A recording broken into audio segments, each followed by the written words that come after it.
Raúl de Grossi incluso es un analista político santafesino que más autorizado que todos nosotros a hablar de este tema, así que lo vamos a consultar en esta mañana. Raúl, ¿cómo le va? Gracias por atendernos desde La Plata. Mariano Pérez de Ulate, mi nombre. Buen día. Bien, muchas gracias por el llamado. Bien. Yo decía, yo no recuerdo una situación de tanta paridad en el escrutinio provisorio, veremos qué pasa ahora con el definitivo. En la provincia de Santa Fe yo no recuerdo algo tan parejo, y fuera de la provincia de Santa Fe creo que tampoco. No sé usted si tienen la... Acá yo recuerdo que fue muy reñida la primera elección a gobernador en la vuelta de la democracia, por entonces polarizada entre el peronismo y la Unión Cívica Radical. Digamos, puede ser, pues yo era medio chico, la verdad, pero me atrevería a decir que los números finales van a terminar siendo en este caso mucho más estrechos de lo que fueron entonces. A ver, ¿qué es concretamente lo que pasa? Porque en el PRO están diciendo que hubo una especie de manganeta con la carga de votos. Hay que revisar, no sé, creo que 50.000 votos son lo que hay que ver, que están medios ahí bajo la lupa, por lo que escuché ayer en la tele. ¿Nos puede dar un pantallazo de lo que es lo que sucedió? A ver, primero, al día de hoy, al momento que nosotros estamos hablando, el Tribunal Electoral de la provincia ha escrutado más o menos un 95% de las mesas. 95,5 más o menos. Queda un 4,5% del total de las mesas de escrutar. Estamos hablando de 347 mesas. Usted calcúlele a un promedio de 270 personas que voten en cada mesa, estamos hablando de algo así como 95.000 votos potenciales que hay que terminar de contar, digamos. Bien. Dentro de esas 300 y pico de mesas hay alrededor de 300 mesas que fueron informadas por las autoridades de mesa, pero que tienen problemas en el telegrama, porque el telegrama está ilegible, porque no se entienden los números, o porque las sumas o las cifras no coinciden, o están mal, pero de todas maneras recordemos que lo que vale es el escrutinio definitivo, que es el que se hace en el Tribunal Electoral. O sea, está la urna con los votos adentro, en caso de duda se abrirá y se contará. ¿Dónde se genera el problema acá? En que la diferencia entre, al momento de corte del escrutinio anoche, el escrutinio oficial, entre el candidato del Frente Progresista, Miguel Lichi, y el candidato del PRO, Miguel del CEL, era de 2.000 votos, 2.100, 2.200 votos. Te imagínese que con una diferencia de 2.000 votos, 2.100 votos, sobre un total de 95.000 votos que faltan por contar, es muy prematuro decir cómo terminó la elección. Y cuando el tercero, que es el candidato del Frente para la Victoria, Omar Perotti, está también a una diferencia de 26.000 votos del primero, no ya del segundo. O sea que usted los tiene en menos de 1,5 puntos de porcentaje, los tiene pegaditos a los tres candidatos. Acá el problema está, se volvió a dar lo mismo que se dio en las PASO. La ley electoral de la provincia prohíbe difundir hasta 5 horas después de terminado el comicio, ayer serían a las 11 de la noche, proyecciones que uno tenga, los candidatos, los medios, cualquiera, de encuestas a boca de urna, de sondeo, de sistema de mesas testigos, etcétera. Anoche los dos partidos, primero el Frente Progresista y después por réplica el PRO, violaron esa prohibición. Por eso la advertencia después de Perotti diciendo, ojo con este tema porque hay que ser muy sensato y muy cauto antes de salir a proclamarse uno u otro ganador. Totalmente. Porque, yo ayer decía antes de hablar con usted que me había parecido que Perotti había sido el candidato más racional y más prudente a la hora de hablar de los tres. Es que la situación lo ameritaba, sobre todo considerando el precedente de las PASO.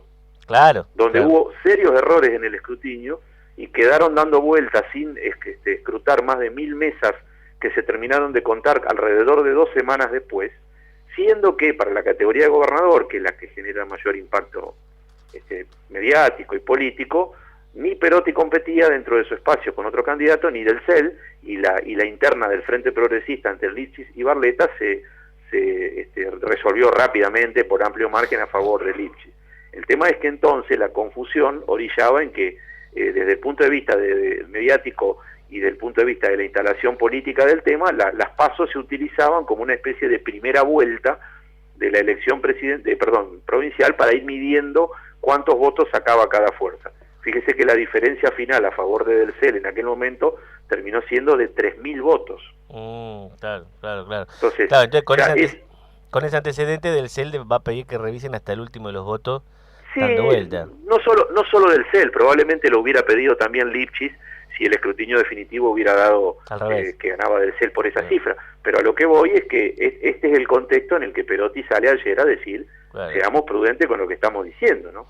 Dígame, entonces podemos decir que hasta que no se haga bien el último recuento, él puede ser cualquiera de los dos el que gane, porque... Yo diría que sí, porque el problema de la carga que usted mencionaba al principio tiene que ver con que hay un promedio, esto que yo le digo del 95%, 95,5%, es el promedio del total de mesas de toda la provincia. Ahora, si después uno entra departamento por departamento, hay departamentos de la provincia, está dividida en 19 departamentos, lo que serían los partidos de la provincia de Buenos Aires, donde se ha cargado más del 95% de las mesas, y hay departamentos donde se ha cargado menos. Claro. Entonces, si usted ha cargado un buen porcentaje de un departamento donde le fue bien al Lipschitz por sobre Del Cel, por ejemplo el departamento Rosario, eso tiene una incidencia.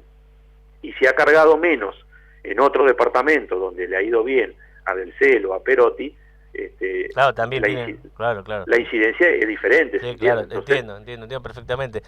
Dígame, Rosario lo ganó bien el oficialismo, la intendenta Feynman. Bueno, ahí hay uno de los problemas, porque, a ver, si uno lo compara, lo ganó en la categoría de gobernador y ganó la intendencia municipal. El tema es que si uno lo compara con las elecciones anteriores del Frente Progresista y su performance en Rosario, la verdad es que ha hecho una mala elección. Claro, pero la intendenta sacó más votos que el ítem gobernador, me parece, ¿o no? En la ciudad de Rosario, habría que verlo, sí, me parece pero que sí, por lo que veía anoche. No creo, porque la intendenta terminó ganando con un 30%. Ah, bien, un porcentaje muy bajito de los votos. Bien. No, acá estoy viendo en la página, para gobernador, Lipschitz sacó algo así como 183.000 votos, digamos, ¿no? Y la intendenta del Frente Progresista sacó 26.000 votos menos que Lipschitz. Ah, bien, perfecto. Pero el tema es que en Rosario lo que hay es una gran elección de Perotti, que termina siendo segundo en la ciudad de Rosario y en el departamento Rosario, que tiene un conurbano de ciudades industriales que son municipalidades por la cantidad de población que tiene. Aquí en Santa Fe hay comunas y municipalidades. Sí. La municipalidad que tiene consejo deliberante e intendentes cuando supera los 10.000 habitantes. Bueno, en Rosario hay ciudades alrededor, ciudades importantes como por ejemplo Granadero Baigorria o Villa Gobernador Galvez, y Granadero Baigorria, de donde es oriundo el compañero de fórmula de Omar Perotti, que es Alejandro Ramos, sí, que es el secretario de Transporte de la Nación. Sí, que fue intendente incluso de ahí, si no me equivoco. Exacto, está con licencia del cargo de intendente. Sí. Y dígame, ¿y en Santa Fe Capital cómo fue la cosa? En la ciudad de Santa Fe, para la elección de intendente, ganó el Frente Progresista con el candidato radical, que es José Corral, que es el actual intendente que iba por la reelección, pero merced a una división del peronismo y un sector del peronismo que jugó, digamos, hasta el filo del cierre de las listas dentro del peronismo, pensando que jugaban la interna del Frente, claro, aquí se denomina Frente Justicialista para la Victoria, claro, y terminó jugando en la interna del PRO. Eso es la resultante, digamos, directa del triunfo del intendente radical, porque para que usted se ubique en términos de cantidad de votos, el intendente sacó, 77.000 votos en la ciudad de Santa Fe, y los dos candidatos del peronismo que se dividieron orillaban los 100.000 votos. Entiendo, perfecto. Entonces el resultado hubiera sido otro. Ahora, para gobernador, la categoría de gobernador en la ciudad de Santa Fe y en el departamento de la capital la ganó Omar Perotti. Omar Perotti, bien. Y ahora mirando a futuro, porque bueno, más allá de cómo terminen esos pequeños votos yendo de un lado a otro, pequeños que en realidad no son pequeños, quiero decir, esa pequeña cantidad, vamos a tener una provincia prácticamente dividida en tres, porque 30-30-29, supongamos, una cosa así. Sí. ¿Cómo se gobierna? ¿Cómo ve el panorama hacia adelante? Acá hay un problema serio, que es el tema de la boleta única. A usted la boleta única le genera 5 elecciones simultáneas y paralelas con resultados diferentes. El candidato Lipschitz está apenas por arribita el 30% de los votos en toda la provincia, suponiendo que fuera el que ganaba, vamos a redondear en un 31%, sí. Pero por ejemplo, el actual gobernador, la provincia de Santa Fe no tiene reelección. Sí, claro. Antonio Bonfatti, que es el actual gobernador, como candidato encabezando la lista de diputados provinciales, superó el 40%. Ah, mire usted, el corte que lo que le permite al oficialismo, por la disposición de la Constitución de la provincia, quedarse con la mayoría de la Cámara de Diputados. La Cámara de Diputados acá tiene 50 miembros, la Constitución le asigna al que gana la elección de diputados automáticamente una mayoría del 28. O sea, si Lipschitz es gobernador, va a tener mayoría en la Cámara de Diputados. Y si es del CEL, va a tener minoría. No, el del CEL es el más complicado de todos, Claro. porque en el Senado, sobre 19 senadores, son uno por departamento, el peronismo ganó en 11 departamentos el senador, o sea que la mayoría del Senado es del Frente Justicialista para la Victoria. Qué bárbaro. Y la ¿Qué mayoría de la Cámara de Diputados del Frente Progresista. ¿Qué cortes hubo entonces, eh? ¿Cómo? No son cortes, es boleta única, claro. No, la boleta única es un corte Claro. inducido. Es un corte inducido, ya usted, claro. son elecciones completamente independientes. Es un experimento que trae serio problema de gobernabilidad. Incluso, si fuera a ganar del CEL, la elección, del CEL se encontraría sin ningún senador de los 19 y con un puñadito de diputados que yo no tengo los cómputos porque hay que hacerlo con el sistema DON, digamos, para determinar, pero no creo que tenga más de 7 u 8 diputados en una Cámara de 50. Claro, claro. Ahora, ¿cómo es la diferencia entre el sistema ese y el de la provincia de Buenos Aires, por ejemplo? Para que la gente entienda. ¿Usted tiene idea cómo explicarnos con el tema Hasta donde yo sé, porque no conozco en detalle, creo que provincia de Buenos Aires vota con el sistema nacional. Claro, Es decir, sí. Bueno, esa es la primera diferencia, claro. Votan con el lo sistema que se nacional. suele denominar la boleta sábana. La boleta digamos, sábana, exacto. Claro. donde puede que vayan diferenciadas las categorías o pueden que vayan juntas. Sí, no, van diferenciadas, pegadas. pero es la boleta sábana, como usted bien dice. Sí, Claro. y además hay otro problema, que Santa Fe, digamos, tiene el cronograma electoral separado porque la elección provincial debe hacerse en un plazo que la Constitución de la provincia establece, que es dentro de como máximo de los 6 meses y como mínimo de los 3 meses de que el gobernador en funciones termine su mandato. Por eso en el caso de Santa Fe, el gobierno optó por ponerla en junio, es una decisión política, digamos, pero no podía ir más allá de septiembre.